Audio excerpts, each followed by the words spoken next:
The thing I love most about working at EPS is that I get to work with some extraordinary people. The clients who come through our doors are just really good people going through tremendously difficult situations.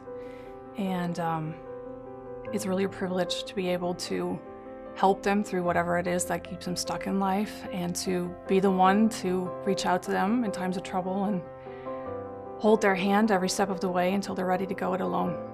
And I was 18 years old. I had just graduated high school. I was with my son's father. I was just completely lost as to, what I needed to do. So I had many struggles. Any struggle that you can think of, it was there. Where I was at before I found EPS was not a good spot.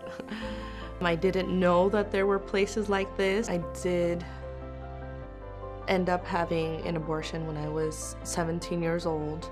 I had gone into a Planned Parenthood, and I wasn't even suspecting that I was pregnant at the time. The nurse who was there, who gave me the news, saw the complete shock on my face, and instead of asking me anything or what I was thinking or what I was wanting or offering some type of help or information or education or anything, it was, you're gonna get an abortion, right? So here's a number, this is what you do, this is who you call. Get that figured out. I didn't end up talking to anybody, not even family. I had no one to talk to, and I just thought that, that was the only choice that I had, and that's what I ended up doing. Searching through the phone book and finding EPS, I was just like, okay, wow, this is great. I'm gonna have other adults to help me because at that time my mom wasn't around. And so getting the pregnancy test done, and that was of course scary because that was almost like this is official stamp.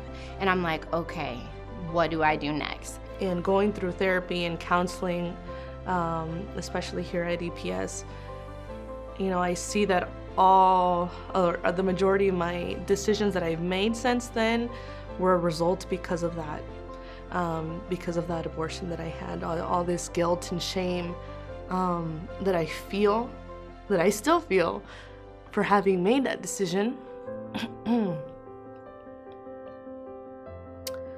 Definitely impacts me every time I've had a pregnancy since then. And with this last pregnancy that I had, my youngest, he's almost 2 now, he'll be 2 in March. I found myself in a similar situation where I was being pressured by my then husband to have an abortion. I came in nervous because I'm like, well, I already know I'm pregnant. Obviously you can see, you can notice, but I was so thirsty. I was so ready for some support. I walked in through the door, and it was just a welcoming experience where I know that I had made the decision to keep my child, and I was there. I really think and I really feel that God had put EPS in my path then to prepare me for what was coming. They were amazing because they said, okay, these are the things that we can help you with. And even that day, they had a boutique available that I could just go and view and walk through. And even that day, I had already earned care currencies just for walking in the door. And I'm like, this is awesome. I had no idea that there was anything out here like this, and it just gave me hope. What inspires me about the women that we serve is that they're so humble when they come in here, and they're willing to let someone help them. And in this day and age, a lot of us won't let people do that.